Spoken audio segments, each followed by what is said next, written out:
सारे जगत में द्वारकानाथ का नाम पूज रहा है, जन जन में उनकी महिमा गाई जा रही है। और ऐसे द्वारकानाथ सुदामा जी के निकटतम घनिष्ठतम मित्र हैं, फिर भी सुदामा जी ने ये बात अपनी पत्नी तक को नहीं बताई। इतने बैरागी हैं। जरा सोच के देखिए, प्रधानमंत्री आपके सहपाठी होते और ये बात आप किसी से न कहते, ये संभव है? असंभव। घूमने भी चले गए दिल्ली तो लौट के ये जरूर कहेंगे कि हम प्रधानमंत्री से मिलने गया था, मेरा बहुत बचपन का मित्र है, साथ ही साथ पढ़ते थे हम लोग। क्या दुआ सलाम भी ना भई हो गुरुकुल में, तब भी हम जबरदस्ती अपना नाम उनके साथ जोड़ने का प्रयास करते हैं। स्वभावतः सहज बात है।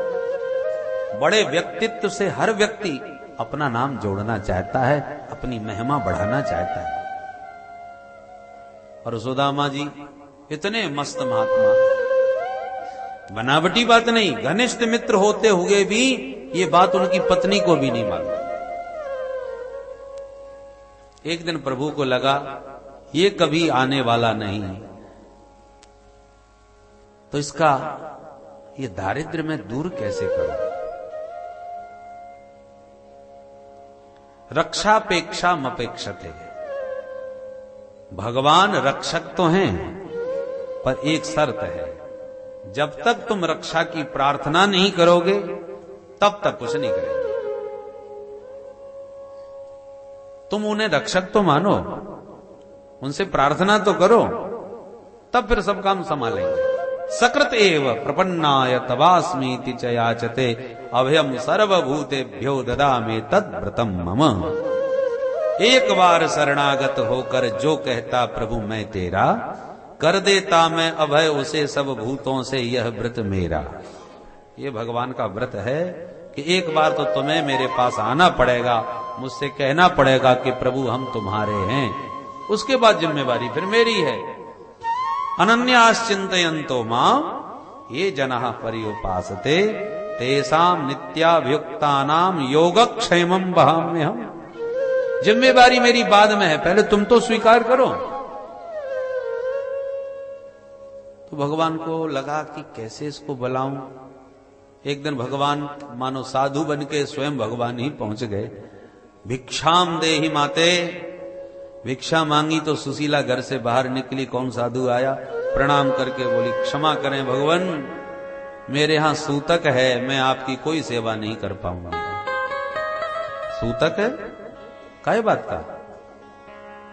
जातक है? किसी बच्चे का जन्म हुआ है? बोले हाँ महाराज, बेटी का जन्म हुआ है। बिटिया क्या नाम है? बोले महाराज मेरी बेटी का नाम है दरिद्रा, दरिद्रता। जब से ऐसी पैदा भई कि लेना देना सब बंद हो गया, सूतक लग गया बहुत जबरदस्त। साधु बोला अरे अब समझा, दारिद्र्य ने जन्म लिया तो देना लेना बंद हो गया, यही बात है ना? हाँ महाराज। कहते में संकोच लगता है कि एक साधु से मना कैसे करूं, पर देवी तुम तो सुदामा जी की धर्मपत्नी हो ना, ये कुटिया तो सुदामा जी की है। हाँ हाँ महाराज, आप मेरे मालिक को जानते हो? साधु बोला जानता ही नहीं, बहुत अच्छी तरह जानता हूं। क्या तुम्हें नहीं मालूम उनके मित्र तो द्वारकानाथ श्री कृष्ण हैं। संदीपनी जी के गुरुकुल में वो दोनों साथ साथ पढ़ते थे। सुशीला के होश उड़ गए। क्या कह रहे हो महाराज? वो भगवान द्वारकानाथ मेरे मालिक के सखा? बोले हाँ हाँ, तुम्हें पता नहीं? बोले नहीं नहीं महाराज, मुझे तो कभी नहीं बताया। अरे वो बड़े साधु स्वभाव के हैं भैया। अरे सुदामा जी सचमुच बचपन से बड़े साधु थे, पर मेरी बात मानो, मैं बहुत अच्छी तरह उन्हें जानता हूं। वो भजन में बैठे हैं तो बैठे रहने दो, मौका मिले तो कभी द्वारकानाथ के दरबार में भेज दो, सारा दारिद्र दूर कर देंगे। बड़े दीन बंधु हैं वो, और दीन बंधु होने के साथ साथ ब्राह्मण प्रिय हैं, ब्राह्मणों को अपना देवता मानते हैं। ऐसा कह के साधु तो चलता बना। सुशीला मन में प्रसन्न भी है और आश्चर्यचकित भी। आज जब भजन पूजन से जब निवृत्त हुए सुदामा जी, प्रणाम किया सुशीला ने और प्रश्न कर दिया, महाराज सच बताइए श्री कृष्ण आपके मित्र रहे हैं? कृष्ण नाम सुनते ही प्रसन्न हो गए, गदगद हो गए। अरे सुशीला, अरे मित्र ही नहीं रहे, भाई की तरह रहे हैं। दोनों कितने प्रेम से गुरुकुल में साथ साथ पढ़ते थे। यदि मैं कोई पाठ भूल भी जाऊं तो वो जानबूझते कर भूल जाता था।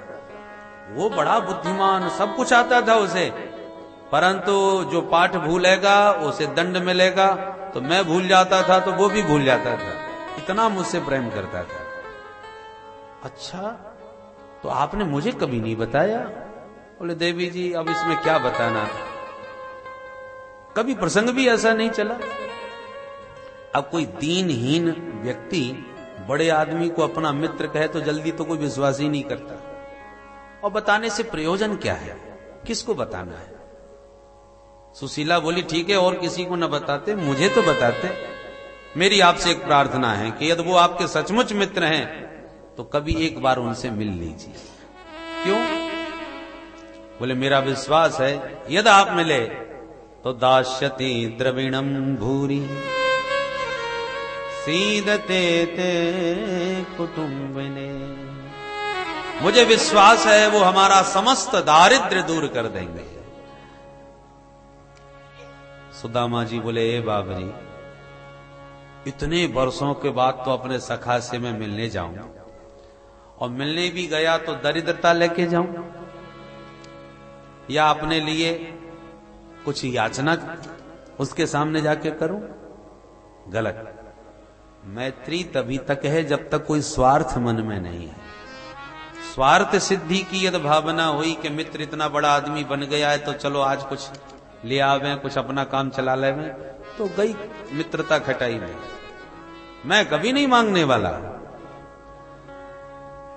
सुशीला जानती है अपने स्वामी जी को, ये सिद्धांतवादी बहुत है। लेने देने की बात पर जोर मारा तो ये जाने वाले भी नहीं है, तो तुरंत भाषा बदल दी। मेरा मतलब ये थोड़ी है कि आप उनके सामने हाथ पसारो। मेरी तो प्रार्थना सिर्फ ये है कि एक बार आप बस मिल भर आओ। तो देवी तू जब बार बार मिलने की बात कहती हो तो मेरा मन भी लालायित होने लगा है उससे मिलने का। इतने वर्षों के बाद हम दोनों मित्र मिलेंगे, कितना आनंद आएगा। सारा गुरुकुल आंखों में नाचने लगा। सुदामा जी के मिलने की उत्कट उत्कंठा उदित होने लगी, पर मन में एक ही अभिलाषा, अयम ही परमो लाभो उत्तम श्लोक दर्शनम। मेरे मन में तो एक ही परम लाभ है कि आज मेरे कन्हैया की जो कीर्ति चारों ओर व्याप्त हो रही है, ऐसे अपने प्यारे कीर्तिमान से युक्त उस कृष्ण कन्हैया को जब मैं मिलूंगा तो कितना हम लोगों को आनंद मिलेगा। मैं उसके स्वभाव को जानता हूं, वो भी गदगद हो जाएगा। पर मुझे तो ये भी नहीं मालूम वो रहता कहां है। सुना था कि जब वो पढ़ने आया था तब तो मथुरा में रहता था, आजकल वो मथुरा छोड़ चुका है। सुशीला बोली मुझे मालूम है। अच्छा बता कहां रहते हैं? आस्ते धुना द्वारवत्याम, अधुना द्वारवत्याम आस्ते। आजकल द्वारकापुरी में रहते हैं, वहां के बड़े भारी राजा हैं वो। वहीं से उनकी कीर्ति आज समस्त त्रैलोक्य में व्याप्त हो रही है। ओहो, तू कहती है देवी तो मैं अब पक्का जाऊंगा। मेरी भी उत्कंठा बड़ी बलवती होती जा रही है मिलने की, परंतु देवी एक नियम है। क्या? कुछ स्थान ऐसे हुआ करते हैं जहां कभी खाली हाथ नहीं जाया जाता। अपनी सामर्थ्य के अनुसार कुछ ना कुछ वहां लेके जाना चाहिए। यदि वो इतना बड़ा राजा है तो राज दरबार में कभी खाली हाथ ना जावे। और मेरे पास तो घर में कुछ दिख ही नहीं रहा है जो लेके जाया जाए। सुशीला बोली उसकी चिंता मत करो, मैं कुछ ना कुछ व्यवस्था कर लूंगी। तो देवी जी जिस दिन तुम व्यवस्था कर लोगी उसी दिन चल दूंगा। अच्छा ये बात है तो अभी व्यवस्था करती हूं। सुशीला तुरंत भागी और याचित्वा चतुरो मुष्टीन विप्रान पृथुक तंडुला चैलखंडेन तान बद्ध्वा भर्तुः प्रादेदुपायनम्।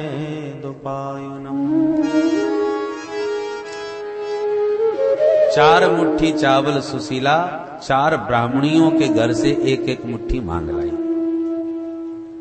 माने ऐसी विचित्र दरिद्रता सुदामा जी के यहां कि एक घर से भी कोई 4 मुट्ठी चावल देने को तैयार नहीं। सुदामा जी कभी हाथ पसारते नहीं। सुशीला भी कब तक मांगे, किससे मांगे। तो अपनी ब्राह्मणी जो सखियां थी, पड़ोसन थी, उनसे एक एक मुट्ठी चावल मांग करके 4 मुट्ठी चावल इकट्ठे किए। 4 मुट्ठी चावल इकट्ठे तो हो गए और रखने के लिए वस्त्र नहीं जिसमें पोटली बांध के दे दी जाए।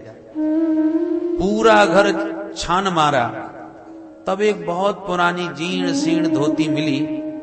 उसी धोती को दुबरा तिबरा करके, क्योंकि इतनी छनी हुई थी, इतनी फटी हुई थी कि एक वस्त्र से संभव नहीं था पोटली बांधवाना, इसलिए चैल खंडेन तान बद्ध्वा, अनेक खंड एक के नीचे एक लगाए, उसी वस्त्र से गए तो 4 मुट्ठी चावल की पोटली बंध गई। और अपने स्वामी जी को देते हुए सुशीला बोली, महाराज आप जब भी मिलें तो अपने सखा से मेरा एक छोटा सा निवेदन अवश्य करें। कहो देवी क्या कहना है। पोटली देते हुए सुशीला ने अपनी मनोव्यथा थोड़े से शब्दों में कही।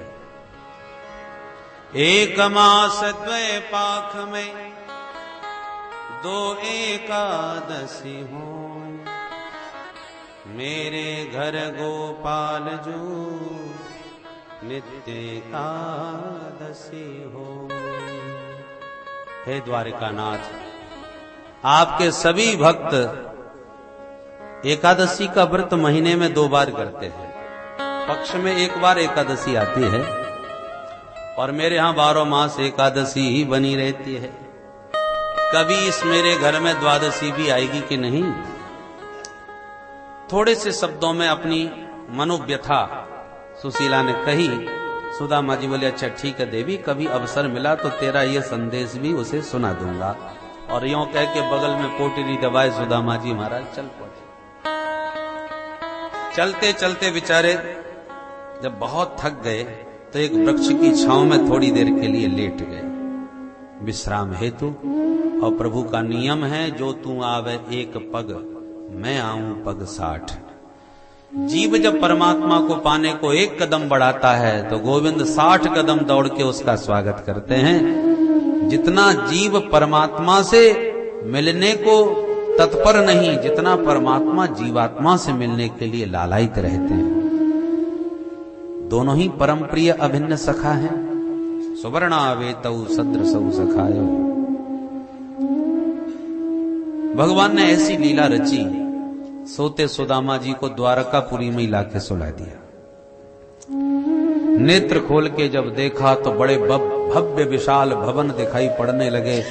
भौचक्की होकर के तुरंत सुदामा जी खड़े भये, चारों ओर देखने लगे। एक पथिक राहगीर आता दिखा। भैया जी एक निवेदन करूं? कहो।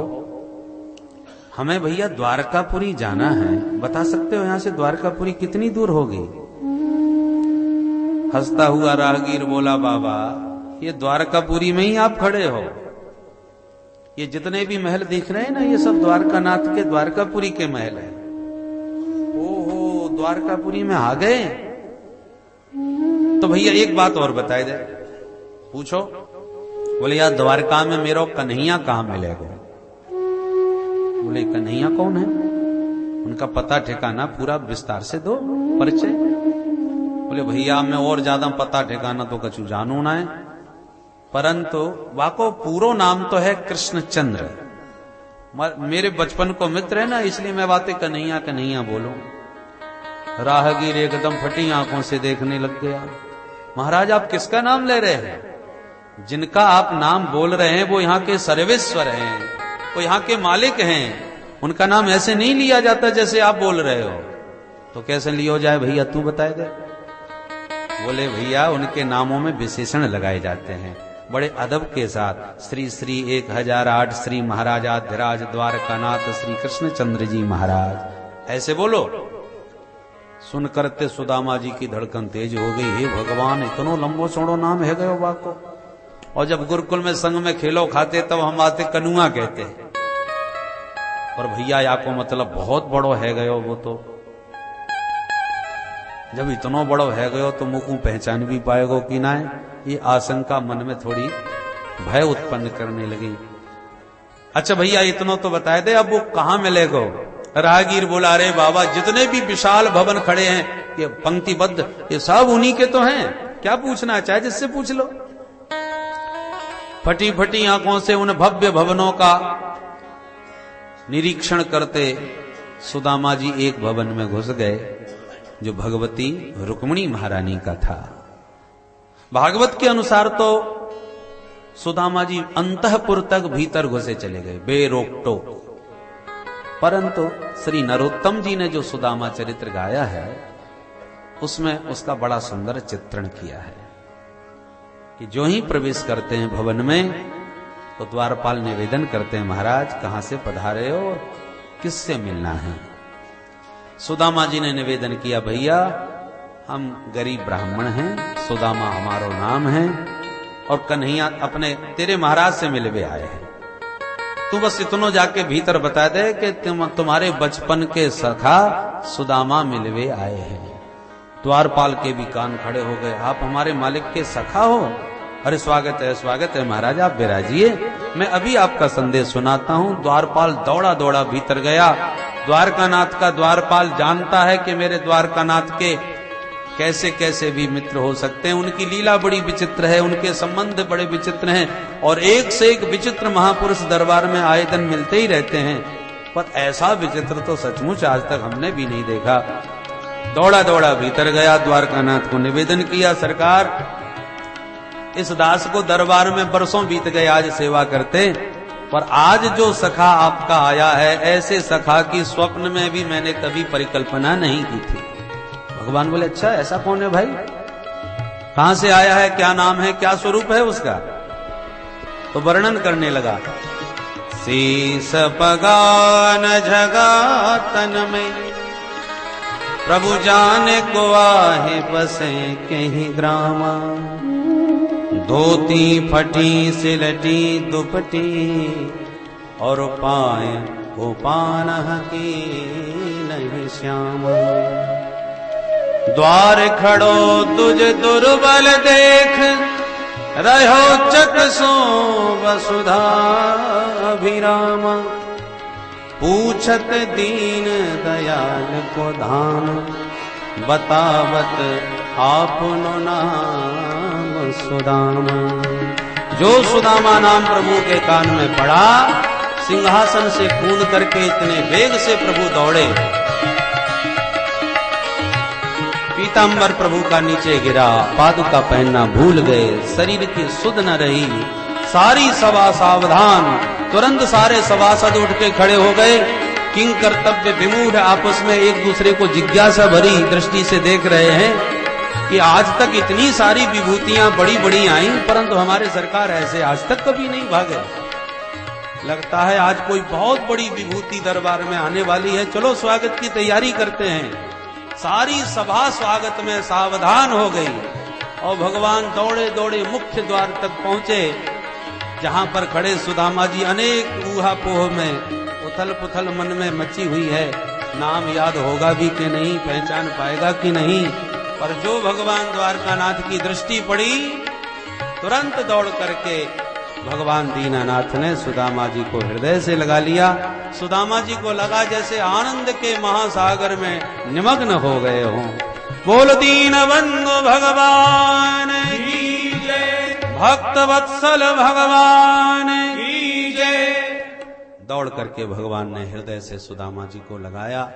ऐसा आनंद उमड़ा दोनों के हृदय में कि अत्यंत आनंद के वेग में कंठावरुद्ध हो गया, नेत्र सजल हो गए।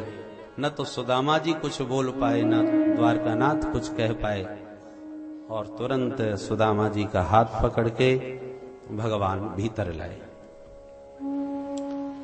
जैसे ही भीतर सभा में प्रवेश किया, सारी सभा सुदामा जी के स्वरूप को देख करके घोर आश्चर्य में पड़ गई और सभासदों के और सभा की भव्यता दिव्यता को देखकर सुदामा जी भी आश्चर्यचकित हो गए। उनके द्वारकानाथ कृष्ण का ऐसा विशाल भव्य रूप देखकर सुदामा जी भौचक्के हैं, और हमारे द्वारकानाथ इस दीनहीन के लिए दौड़ के गए थे, ये देख करके सभासद भौचक्के हैं। आने वाला ऐसा होगा स्वप्न में भी किसी की कल्पना नहीं थी।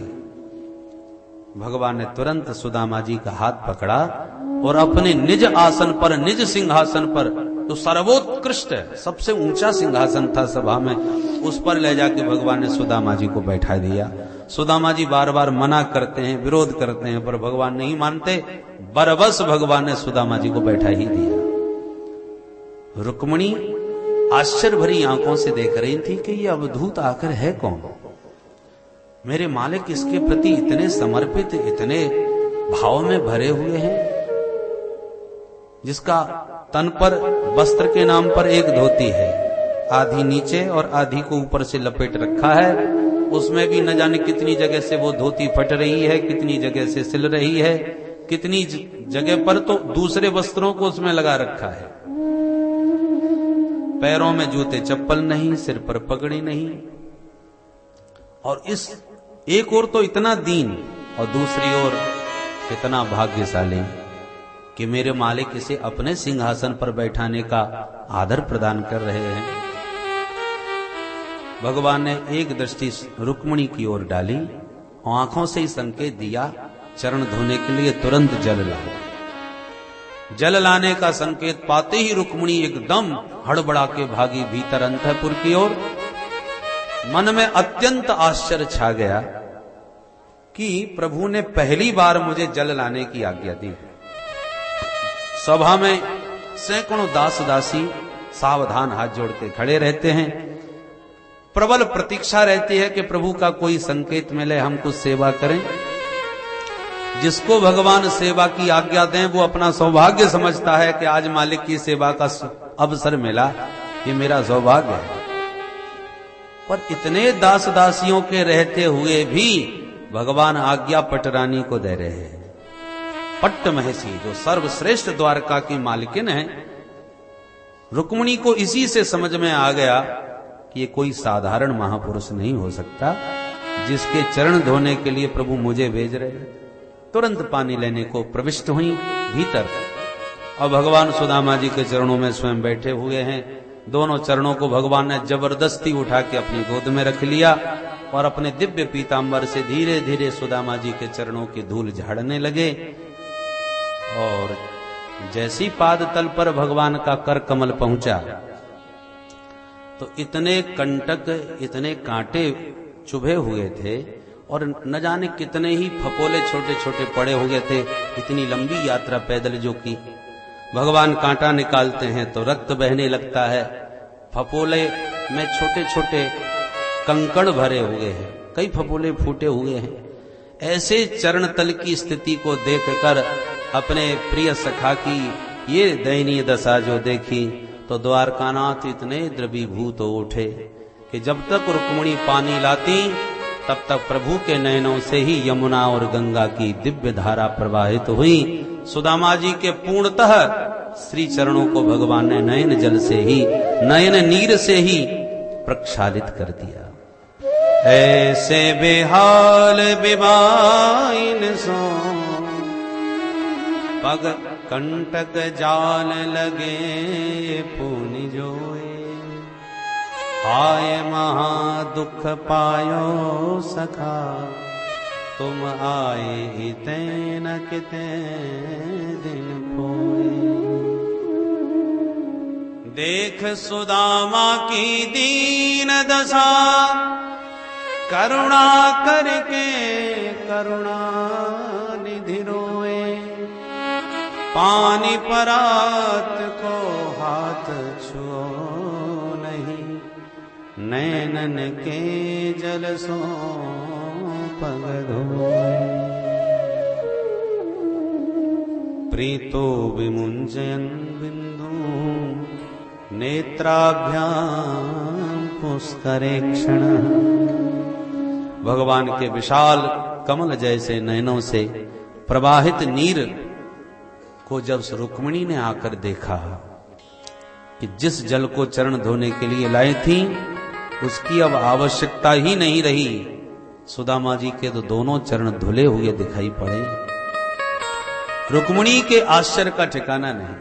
कल्पना करने लगी खड़ी खड़ी रुक्मिणी, किम अनेन कृतम पुण्यम अवधूतेन भिक्षुणा श्रियाहीनेन लोकेस्मिन् गर्हितेन धमेन च। जहां एक ओर ये दीनहीन है ब्राह्मण, तहां दूसरी ओर आज मुझे संसार में इसके समान भाग्यशाली दूसरा नजर नहीं आता। कितना बड़भागी ये ब्राह्मण है। बड़े बड़े पुण्यों का इतना ही फल होता है कि मेरे प्रभु का उन्हें दर्शन प्राप्त हो जाए। अरे बड़े बड़े संत समाधि में मेरे प्रभु की पदनख चंद्रिका का प्रकाश देख करके कृतार्थ अनुभव करते हैं। और धन्य है ये महापुरुष जिसके चरण मेरे मालिक अपने नयन नीर से प्रक्षालित कर रहे हैं। आज सारा संसार सुदामा जी के सौभाग्य की सराहना मन ही मन कर उठा, पर प्रभु ने अनुभव किया कि मेरा मित्र सिंहासन पर सहमा सहमा बैठा है, संकोच में गड़ा जा रहा है, कुछ हृदय की बात बोल नहीं पा रहा, दृष्टि ऊपर उठा नहीं पा रहा। तो प्रभु को लगा मित्र को संकोच में नहीं डालना चाहिए। चरणोदक तो भगवान ने रुक्मिणी को थमाया और कहा, इस पावन जल से मेरे संपूर्ण भवनों को पवित्र कर दो, इसका सिंचन कर दो। और हाथ पकड़ के मित्र से बोले, मित्र तुम बहुत हारे थके से नजर आते हो, चलो अंतःपुर में एकांत में थोड़ा विश्राम कर लो। हाथ पकड़ के भगवान भीतर अंतःपुर में ले गए, सुंदर स्नान कराए, वस्त्र धारण कराए, विविध व्यंजनों का भोजन पवाए। पाने के बाद अपने प्रिया पर्यंक पर एकांत सैया पर जाकर के विश्राम दिलाए। सुदामा जी ज्यों ही लेट गए, भगवान स्वयं सुदामा जी के चरण दबाने बैठ गए। सुदामा जी बार बार हाथ पकड़ते हैं, फिर भी भगवान मानते नहीं। रुक्मिणी ने देखा मेरे मालिक जब चरण सेवा कर रहे हैं तो मैं भी तो कुछ सेवा करूं। कुछ समझ में नहीं आया तो हाथ का पंखा लिए रुक्मिणी एक किनारे खड़ी होकर धीरे धीरे हवा करने लगी। सुखदेव जी कहते हैं, परीक्षित कौन कहेगा सुदामा जी दरिद्र हैं? अरे इसके समान भाग्यशाली और धनवान कौन हो सकता है? जिस लक्ष्मी की कृपा कोर के लिए बड़े बड़े देवता तरसते हैं, लक्ष्मी की जिस पर कृपा दृष्टि पड़ जाए वही निहाल हो जाए, और जिससे लक्ष्मी की दृष्टि हट जाए बेहाल हो जाए।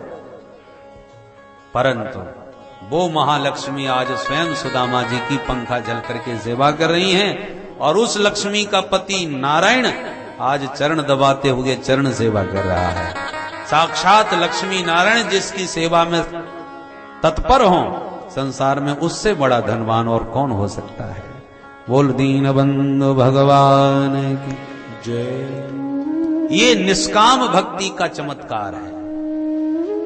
भगवान सब कुछ देने में समर्थ हैं, पर सुदामा जी कभी मांगने को तैयार नहीं है। और जब ऐसा भक्त कुछ भी ना मांगे तो फिर भगवान उसके लिए स्वयं समर्पित हो जाते हैं। बड़ा अद्भुत सम्मान सुदामा जी को प्रभु ने दिया। और प्रभु ने अनुभव किया कि जब से मेरा सखा आया है एक शब्द भी अपने मुंह से बोला नहीं, एकदम मौन, केवल सिर हिला के संकेत में स्वीकृति देता रहता है, बोलता कुछ नहीं। सुदामा जी इतने सहमे हैं कि समझ नहीं पा रहे कि बोलूं क्या। भगवान के दिव्य ऐश्वर्य में प्रभावित हैं, और प्रभु चाहते हैं कि बाल सखा इतने वर्षों बाद मिला तो कुछ बचपन की बातें हों, गुरुकुल की चर्चा हो, क्योंकि बचपन के मित्र बुढ़ापे में मिले तो बुढ़ापे में भी बचपना लौट आता है। इसलिए भगवान जब बहुत देर हो गई चरण दबाते और कुछ बोले नहीं, तो भगवान ने ही छेड़ा सुदामा जी को, मित्र आज कितने वर्षों के बाद भेंट हो रही है, तुम्हें अपने बचपन की बातें सब याद तो होंगी ना? सुदामा जी सिर हिला दिए, हाँ सब याद है। अच्छा एक बात बताओ, पहले तो ये बताओ तुम्हारा विवाह हुआ कि नहीं? अपि ब्रह्मन गुरुकुलात भवता लब्ध दक्षिणा समावृत्तेन धर्मज्ञ भार्योढ़ा सदृशीना। तुम्हें तुम्हारे स्वभावानुकूल कोई भार्या प्राप्त हुई, पत्नी मिली? इस प्रश्न पर थोड़ी सी मुस्कान सुदामा जी के मुख पर उभर आई। आंखों से इशारा करके बोले, भैया या के अलावा पूछबे की और कोई बात ना है का?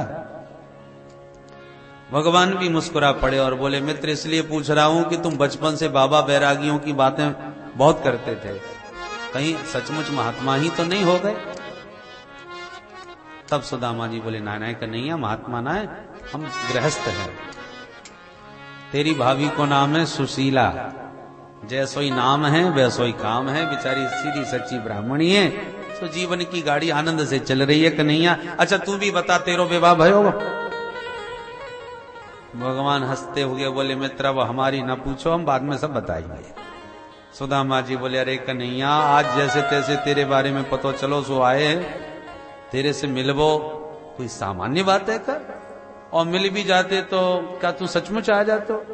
भगवान बोले, अब जो है गयो सो है गयो, उन बातों को छोड़ो। अरे पर बुला के तो देखते।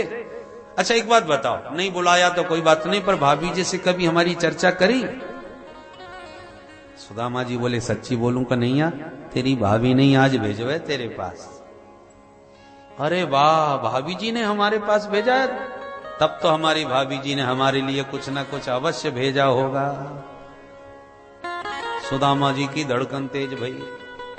अरे राम राम, ये इतना बड़ो राजा धीराज, और मैं 4 घर के मांगे भाई चावल लेके आया हूं, कैसे याकू दूं?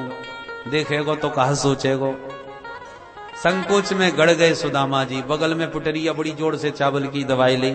अरे कन्हैया भैया हम पे का धरो जो तेरे ताई ले आते। भगवान बोले, ऐसी बातें मत कियो, मित्रता में ये सब बातें ना होए। ये तो भाभी जी ने दिया है तो बोलो, नहीं तो मना कर दो। सुदामा जी बोले, तो और कैसे मना करें भैया, कह तो रहे हैं अपने राम पे का धरो जो तेरे ताई लाते।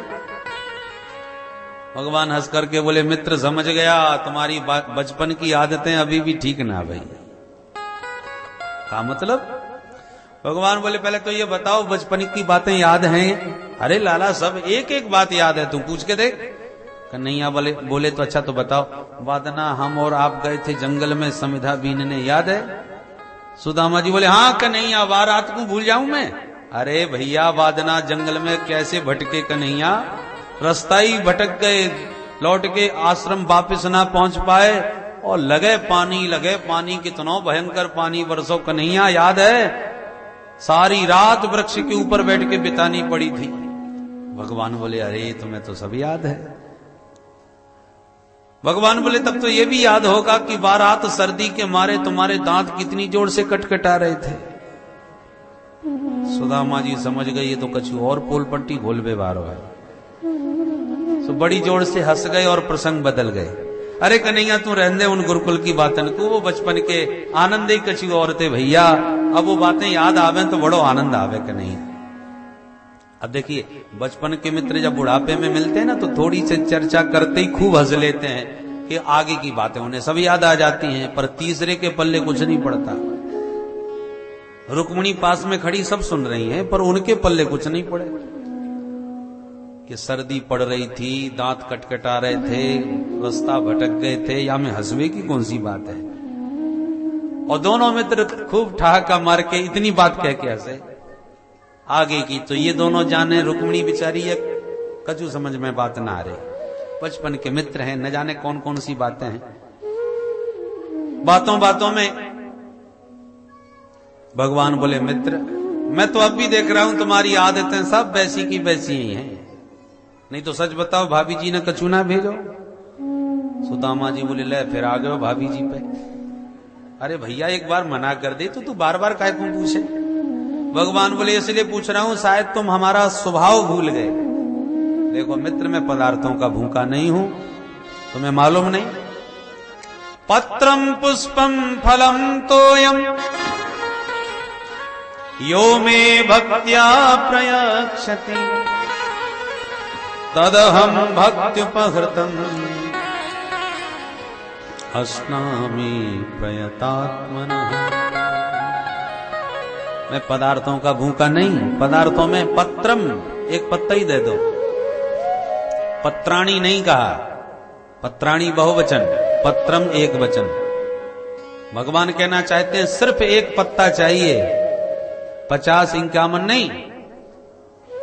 अच्छा, पत्रम में सारे पत्ते आ जाते हैं, पत्ता विशेष का नाम नहीं है। बिल्व पत्र, समी पत्र, तुलसी पत्र, कौन सा पत्ता हमें चढ़ाओ, नाम नहीं ले रहे, पत्रम मात्र कह रहे हैं।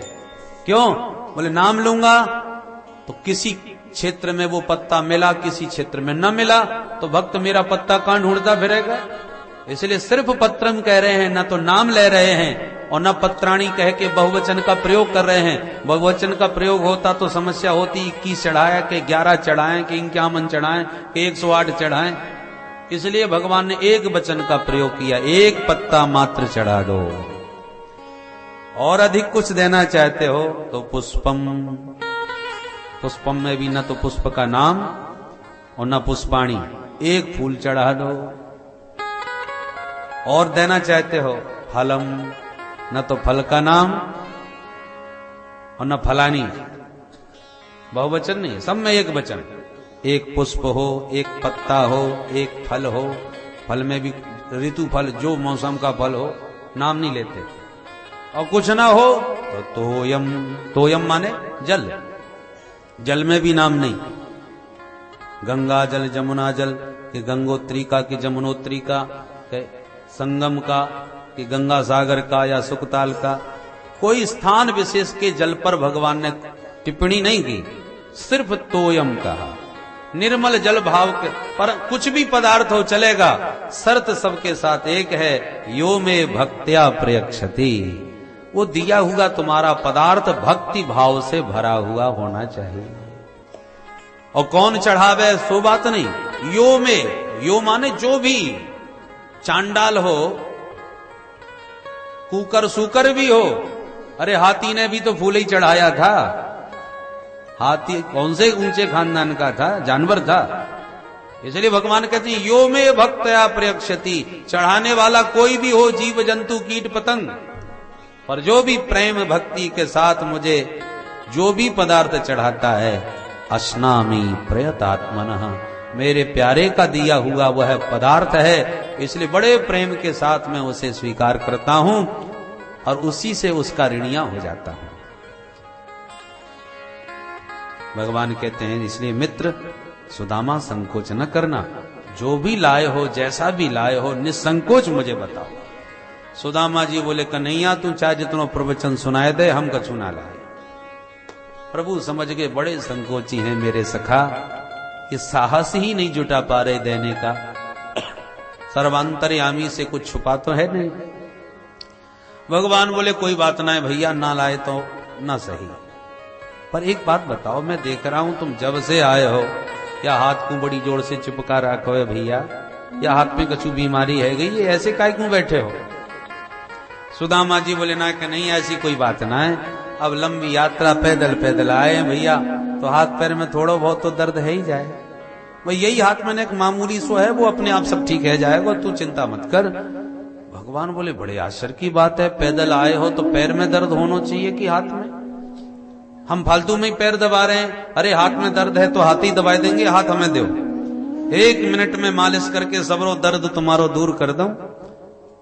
सुदामा जी हाथ जोड़ के बोले देख कन्हैया तू ज्यादा बहस मत कर, मेरो हाथ अपने आप सब ठीक है जाएगा, तू मेरी नेको चिंता मत कर, और या हाथ से बिल्कुल हाथ मत लगा। भगवान बोले कछु है जा, जब हाथ में दर्द दिख है तो अब हम दूर करके तो अवश्य छोड़ेंगे, ऐसे कैसे ध्यान न दे। भगवान को अचानक पुटरिया नजर आएगी बगल में दबी, और भगवान ने बरबस अपना हाथ आगे बढ़ा करके स्वयं जहार किमिदम इति पृथुक तंडुलान, पोटली पकड़ के एक झटके में बाहर निकाल ली। अरे या पुटरिया में कहा है मित्रों की बात, सुदामा जी तो मुंह लटका के रह गए और भगवान ने तुरंत पोटली खोल के एक मुट्ठी चावल मुख में डाला।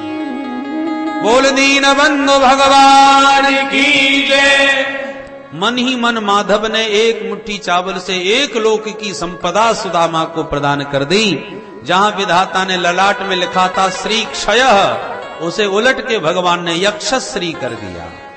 श्री क्षय का अर्थ होगा लक्ष्मी की हानि, और उलट गए अंक तो हो गया यक्षश्री, और यक्षश्री की का अर्थ हो गया कुबेर की संपदा।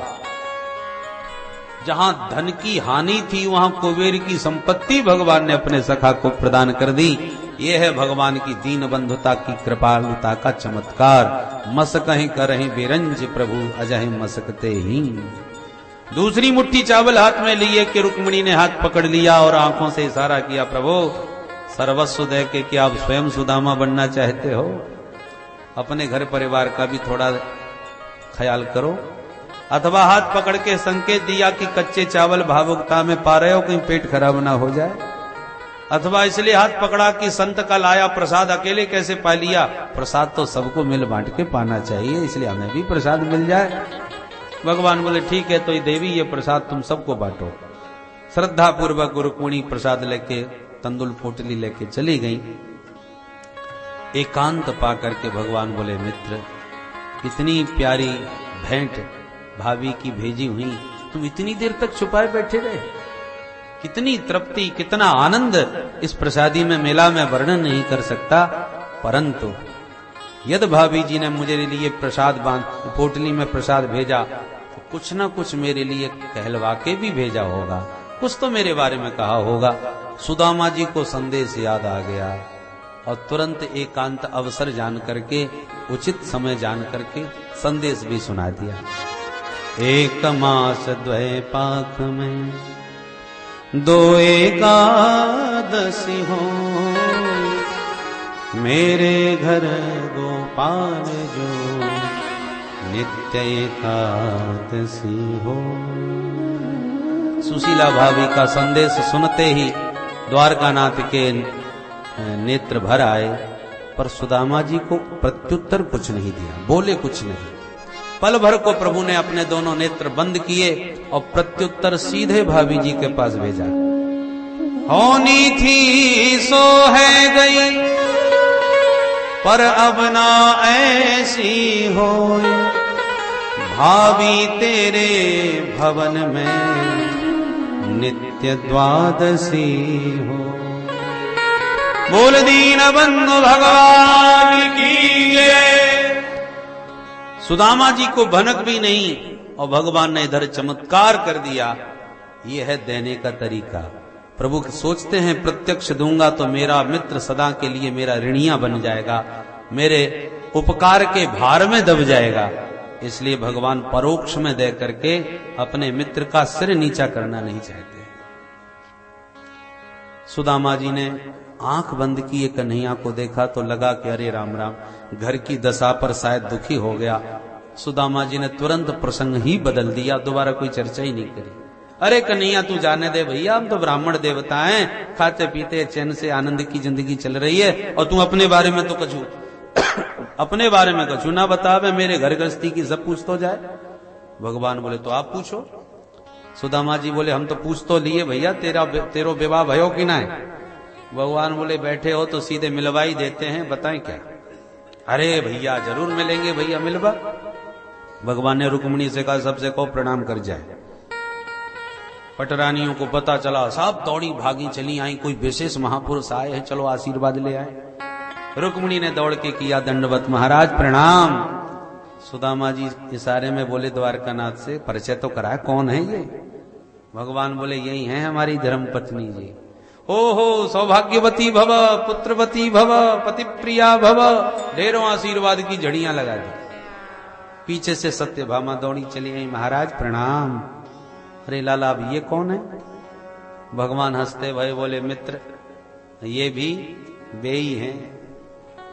अरे समझ गयो, दो दो विवाह कर लिए, बारे कन्हैया बड़े ठाट हैं तेरे। सौभाग्यवती भव, पीछे से कालिंदी चली आई, महाराज प्रणाम। लाला अब ये कौन आई गई? भगवान हंसते भय बोले मित्र बार बार मत पूछो, या समय जो भी तुम्हें प्रणाम करें समझ लो सब बेई हैं। अरे लाला तो का 10-50 हैं। भगवान बोले मुझे बतावे में बड़ी शर्म लगे। अब जितनी है सब सामने है, दंडवत कर ही रही हैं, आशीर्वाद दो, अपने आप गिन लो। सुदामा जी बोले ठीक है तू सबन को बुला। अब उन्हें का खबर कितनी है, वहां तो इतनी लंबी लाइन। सुदामा जी तो बेचारे बाबरे है, सौभाग्यवती भव, पुत्रवती भव, पति प्रिया भव कहते कहते घरों बैठन लगो, आशीर्वाद देते हाथ दुखन लगे, गिनते गिनते खोपड़ी चकराई गई, 1000 2000 संख्या बढ़ती गई। बेचारे घबरा के संक्षेप में ही भव भव भव भव, जब 5000 संख्या पार हो गई तो घबरा के बोले लाला अब कितनी और बाकी हैं। भगवान बोले अबे तो आधी यूं ना भाई। सोई घबराए गए। अरे कन्हैया तेरी लीला भैया समझ में ना आवे, तू सच्ची सच्ची बता, पूरी संख्या एक बार में बोल दे।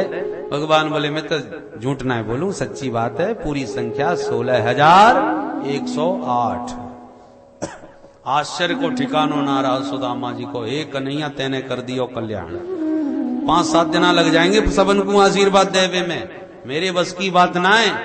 भगवान बोले तो घर में लड़ाई करानी है का? ये बात सही है। अच्छा कन्हैया एक काम कर, ये तेरी अर्धांगनी, तू सबको अर्धांग, सबकी जगह तू मोह को दंडवत कर ले, मैं तो को इकट्ठो आशीर्वाद दे दूंगा, सो सबन को बराबर पहुंचेगा। हाँ ये बात ठीक है। सब रानी पटरानियों को खूब आशीर्वाद दिया सुदामा जी ने एक साथ, और बोले अरे कन्हैया भैया मैंने तो एक विवाह कियो तो ना बुलायो, और दारी के तेने इतने विवाह किए, एक में मेरी याद ना आई, तुम तो बुला सके। भगवान बोले हमारी शादी की तारीख पक्की होती तब तो बुलायो जाता हूं, जब भाई पट्ट से विवाह है गयो, शादी की तारीख पहले काऊ की पक्की ना भाई। सुन सुन के सुदामा जी खूब हंसे, दोनों मित्रों में बड़ा आनंद रहा। सुदामा जी बोले लाला अब हम 1 मिनट ना रुकेंगे, तेरी भाभी राह देख रही होगी, क्योंकि एक के घर रुक गए तो दूसरी कहेगी आज मेरे महल में रुक जाओ, मेरे तो बरसन बीत जाएंगे भैया। तो भगवान ने रोकने का बहुत दुराग्रह नहीं किया और विदा करने को निकल दिए।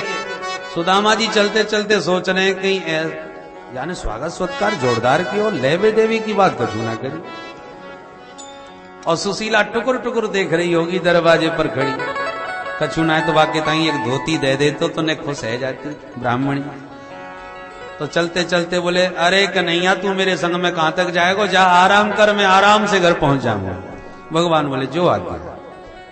सुदामा जी बोले लाला तो अब हम चलें। भगवान बोले कैसे कहें, अरे तेरी भाभी तेरो समाचार पूछेगी जैसे तूने पूछो वाको समाचार, तो तेरी भाभी से बोल कहा दूं ये तो बताए दे। भगवान बोले हाँ भाभी जी से मेरी राम राम जरूर बोल दियो। सुदामा जी बोले ये कोई समाचार हो? अरे राजी खुशी राम राम सब कह देंगे, तो कोई विशेष बात बोलनी हो वो बता। भगवान बोले तो बोलियो, आप अकेले आई अच्छो ना लगो, आप दोबारा जब भी आओगे तो भाभी जी संग में जरूर आनी चाहिए। सुदामा जी समझ गए ये ना दे सके भैया, ठीक है अपने राम को तो कछु चाहिए ना है। अच्छा कन्हैया चलेंगे, भगवान ने चाहिए तो फिर मिलेंगे। मिलजुल के सुदामा जी चले गए और भगवान ने फूटी कौड़ी हाथ पहना दी और सुदामा जी विचार करने लगे, धन्य है मेरा कृष्ण कन्हैया, मेरे जैसे दीन को दौड़ करके हृदय से लगा लिया, इससे ज्यादा संपत्ति और क्या चाहिए मेरे को। क्वाहम दरिद्र पापिया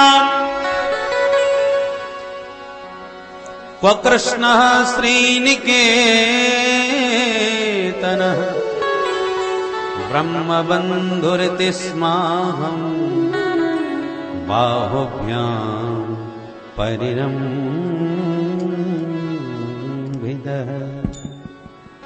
मेरे को हृदय से लगाया, कितना मुझे स्नेह दिया, कितना मुझे सम्मान दिया।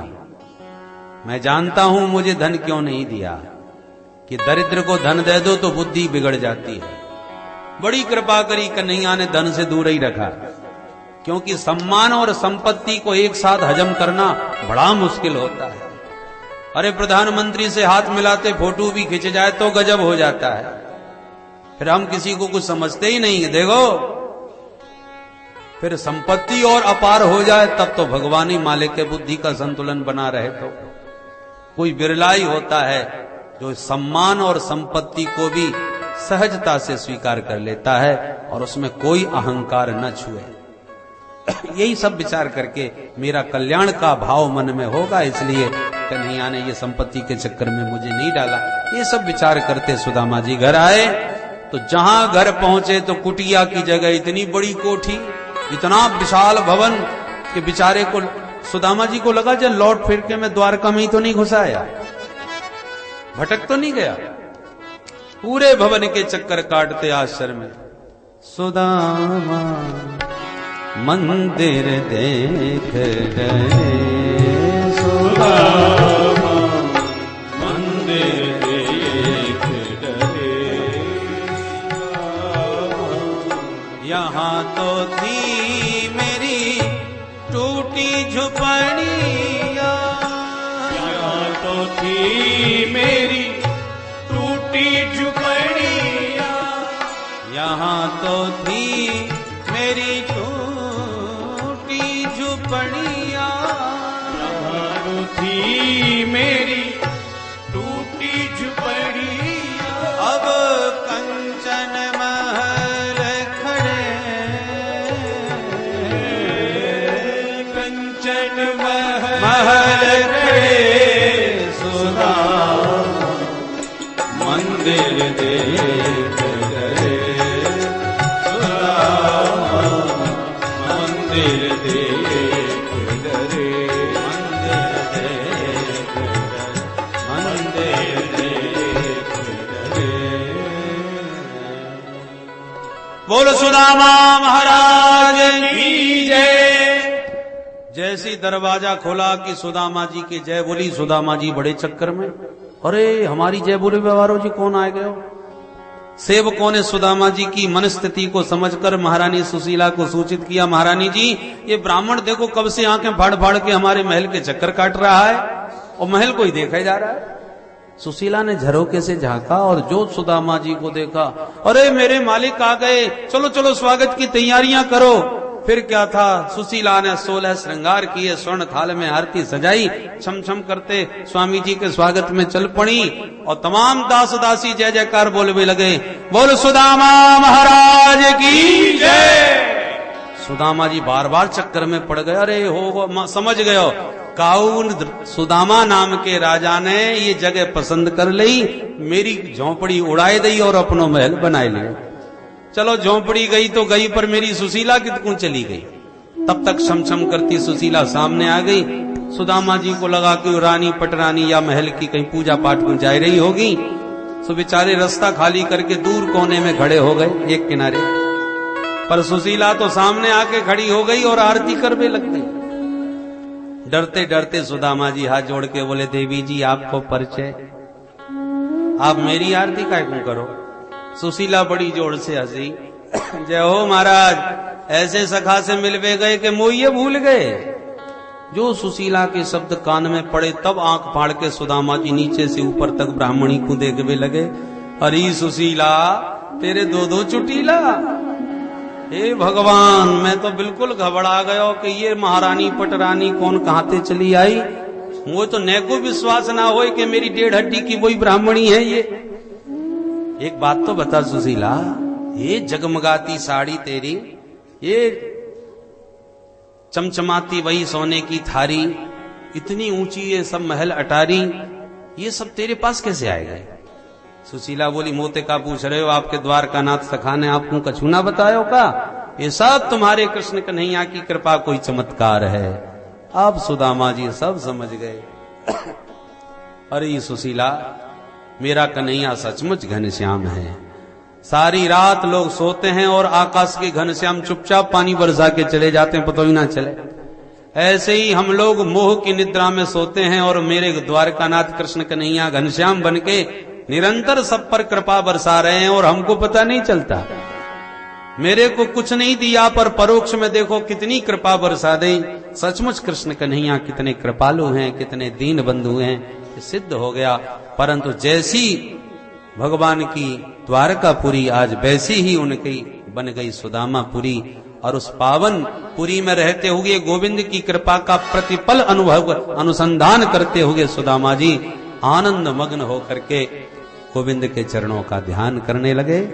बोल दीन बंधु भगवान की जय, भक्त वत्सल भगवान की जय। आइए सुदामा जी के उस दिव्य पावन झांकी का हम लोग आनंद लें और भगवान के इस दीन बंधु स्वरूप को अपने हृदय में उतारें। आज सायंकाल का सत्र जो पूरा ध्यान से सुनेगा उसे संपूर्ण भागवत सुनने का फल प्राप्त होगा। इसलिए आज कथा का विराम सायंकाल के समय बहुत ध्यान से आप लोग उसका आनंद लेने के लिए ठीक समय पर उपस्थित हों। बोल भक्त वत्सल भगवान की जय। अरे द्वारपालो कन्हैया से कह दो, अरे द्वारपालो कन्हैया से कह दो कि दर पे सुदामा गरीब आ गया है, कि दर पे सुदामा गरीब आ गया है। अरे द्वारपालो कन्हैया से कह दो दर पे सुदामा गरीब आ गया है, दर पे सुदामा गरीब आ गया है। भटकते भटकते न जाने कहाँ से, भटकते भटकते न जाने कहाँ से तुम्हारे महल के करीब आ गया है, तुम्हारे महल के करीब आ गया है।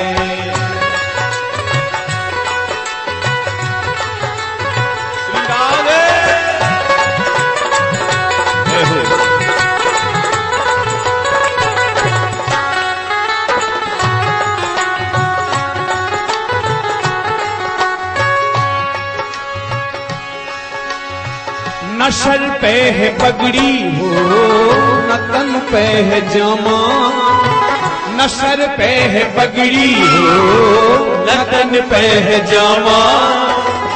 बता दो कन्हैया से नाम है सुदामा, हो बता दो कन्हैया से नाम है सुदामा।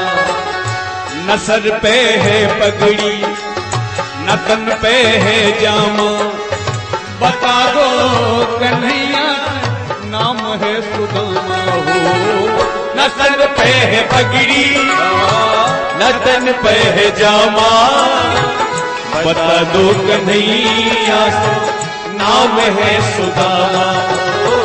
बता दो कन्हैया नाम है सुदामा। कि एक बार मोहन से जा करके कह दो, कि एक बार मोहन से जा करके कह दो सखाए तेरा बद नसीब आ गया है, सखाए तेरा बद नसीब आ गया है। अरे द्वारपालो कन्हैया से कह दो दर पे सुदामा गरीब आ गया है, ये दर पे सुदामा गरीब आ गया है।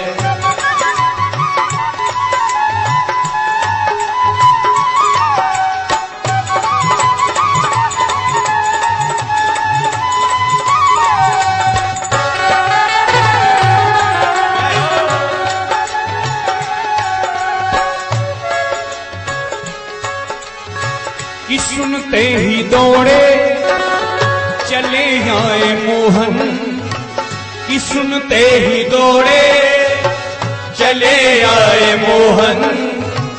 लगाया गले से सुदामा को मोहन, लगाया गले से सुदामा को मोहन।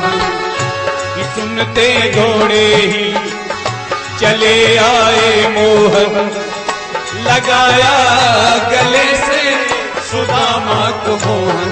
ओ सुनते ही दौड़े चले आए मोहन, लगाया गले से सुदामा को मोहन, लगाया गले से सुदामा को मोहन।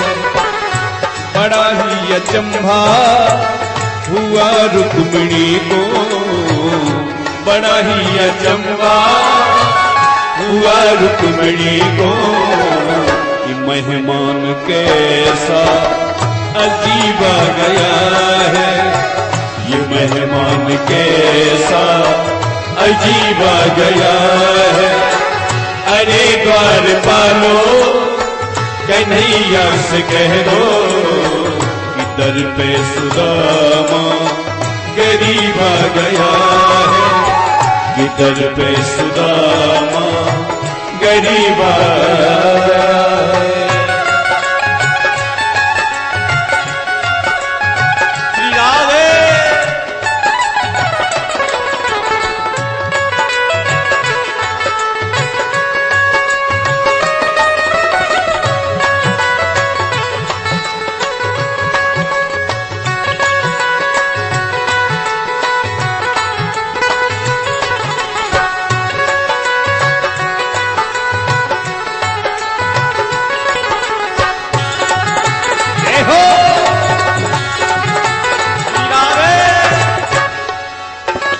बराबर में अपने हो सुदामा बिठाए, बराबर में अपने सुदामा बिठाए। चरण आंसुओं से प्रभु ने धुलाए, चरण आंसुओं से प्रभु ने धुलाए। न घबराओ प्यारे जरा तुम सुदामा, न घबराओ प्यारे जरा तुम सुदामा। खुशी का समा तेरे करीब आ गया है, खुशी का समा तेरे करीब आ गया है। अरे द्वारपालो कन्हैया से कह दो, कि दर पे सुदामा गरीब आ गया है। भटकते भटकते न जाने कहाँ से, भटकते भटकते न जाने कहाँ से, तुम्हारे महल के करीब आ गया है। इधर पे सुदामा गरीब आ गया है, इधर पे सुदामा गरीब आ गया है, दर पे सुदामा गरीब आ गया है।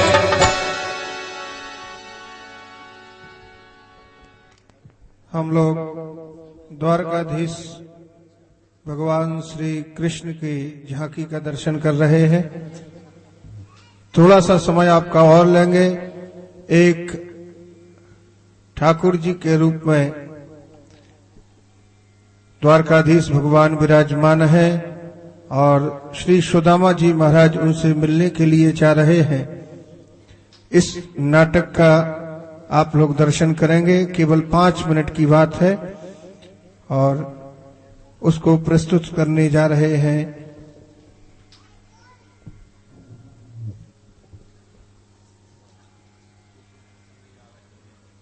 बार बार जब कहे ब्राह्मणी, बार बार जब कहे ब्राह्मणी, हुए सुदामा त्यार, भगत बलि हुए सुदामा त्यार।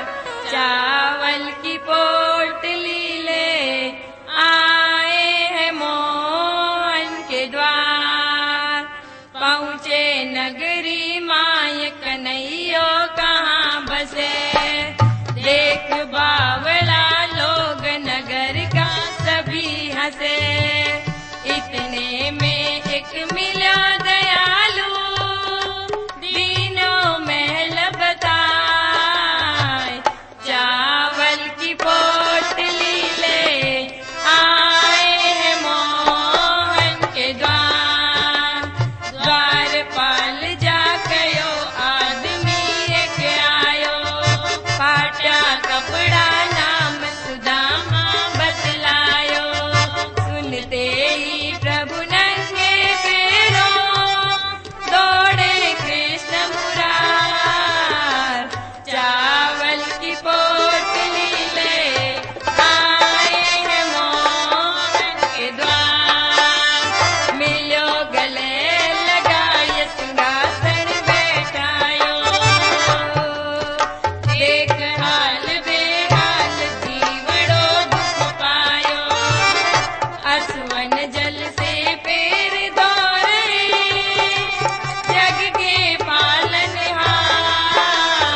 के द्वार